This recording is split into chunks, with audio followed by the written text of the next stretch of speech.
So mga tol, inilabas na po ang kinita sa laban ng Jake Paul versus Anthony Joshua na ginanap sa Florida, USA nito lang nakaraang Sabado, kung saan nanalo po itong si Anthony Joshua. Bayan knockout sa round 6 dito kay Jake Paul. Ayon sa report mga tol, parehas pong kumita ng 96 million US dollars itong si Jake Paul at Anthony Joshua. Katumbas nga po yan ng 5 billion pesos sa pera natin. Pero napag-alaman po natin mga tol na malaki pala ang tax na binayaran ni Anthony Joshua sa Amerika. 37% nga daw yung tax nito. So sa 96 million dollars na kinita ni Anthony Joshua, mababawasan po yan ng 35 million. Matitira po dyan 61 million dollars. Bukod dyan, magbabayad pa ng tax si Anthony Joshua sa lugar niya sa bansang UK. Mga 7 million dollars nga daw ang ibabawas dyan. Tapos magbabayad pa po siya sa National Insurance Contribution ng 1.8 million dollars. So matotal, ang matitira na lang po kay Anthony Joshua, 52.2 million dollars. Habang si Jake Paul naman mga tol,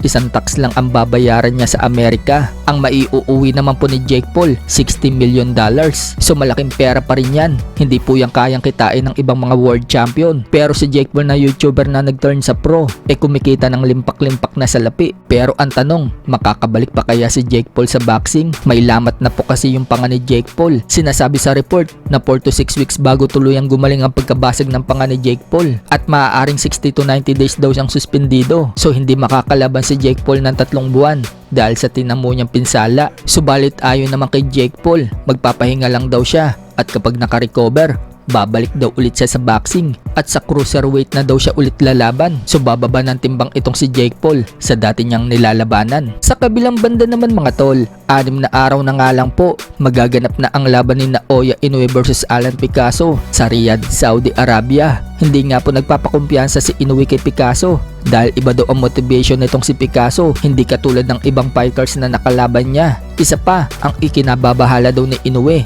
yung reach advantage nitong si Picasso. Patangkad daw kasi ito na may height na 5'8" at mas dihamak na mas bata sa kanya na 25 lang ang edad. Pero ganun pa man, tinitiyak daw ni Inoue na makukuha niya ang panalo bayan knockout. Kung sa huling laban daw niya kay Murodjon Akhmadaliev, kasama daw sa game plan nila na manalo sa desisyon. Pero sa laban daw niya ngayon kay Picasso, ipapakita daw niya ang power niya. So ibig sabihin mga tol, knockout win ang gusto ni Inoue. So mukhang magpapakitang gila si Inoue sa harap ng mga Arabo. Ayon naman po sa tatay ni Inoue na si Shingo Inoue, dahil pressure fighter daw itong si Picasso, papanatilihin daw nito ang distansya. Susuntok at distansya daw itong si Inoue. Sa iba pang balita mga tol, former 3 Division World Champion General Casimero, pinasukat na ang mga susuotin niya sa laban ngayong darating na Sabado. Fuego pa nga rin po ang susuotin niya. So hindi nga lang po si Casimero na Pilipino na sponsor ng Fuego, maging po si legend Nonito Donaire Jr. Yan din po ang sinuot noong laban niya dito kay Seasu Chumi, at maging si former Unified Super Bantamweight World Champion Marlon Tapales. Yan din po ang sinusuot niya sa laban.